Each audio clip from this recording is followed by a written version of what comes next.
طلاب الغاليين، المعادلة دي ممكن طالب متسرع يحلها ويكون فاكر انه حل صح وتطلع الإجابة خطأ، وممكن تاني طالب شاطر يحل المعادلة بطريقة صحيحة. تعالوا نشوف ايه الخطأ اللي بيقع فيه معظم الطلاب في حل المعادلة اللي بتكون بالشكل ده. الطالب المتسرع هيعمل ايه؟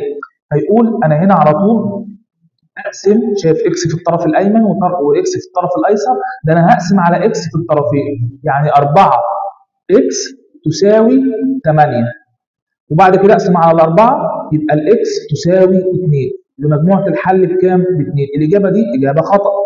الطالب الشاطر اللي فاهم هيحل ازاي؟ هيقول ان انا ما ينفعش اقسم على كميه قد تكون صفر، يعني انا ما اقدرش اقسم على الاكس، مش الاكس ممكن تكون بصفر، يبقى كميه غير معرفه. هيبقى طالب شاطر هيعمل ايه؟ هيحلل باستخدام العامل المشترك الاكبر، يعني الاول يدخل ال 8 اكس باشاره مخالفه هنا، ناقص 8 اكس تساوي صفر. بعد كده هياخد عامل مشترك مين عامل مشترك في العددين دول؟ الاربعه والثمانيه، الاربعه.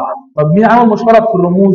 الاكس، ان انا باخد الاكس او باخد الرمز باقل اس، وافتح قوس 4 على 4 راحت، اكس تربيع على اكس يبقى اكس، سالب على موجب بسالب، 8 على 4 فيها الاثنين، واكس على الاكس راحوا مع بعض، كل ده بيساوي صفر.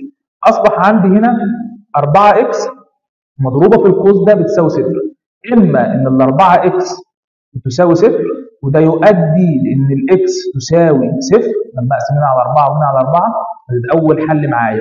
ثاني حل، او ان القوس اللي هو 2 او القوس اللي هو اكس ناقص 2 يساوي صفر وده يؤدي لان الاكس تساوي 2، يبقى كده مجموعه الحل عندي مجموعه صفر و2، ودي الاجابه الصحيحه.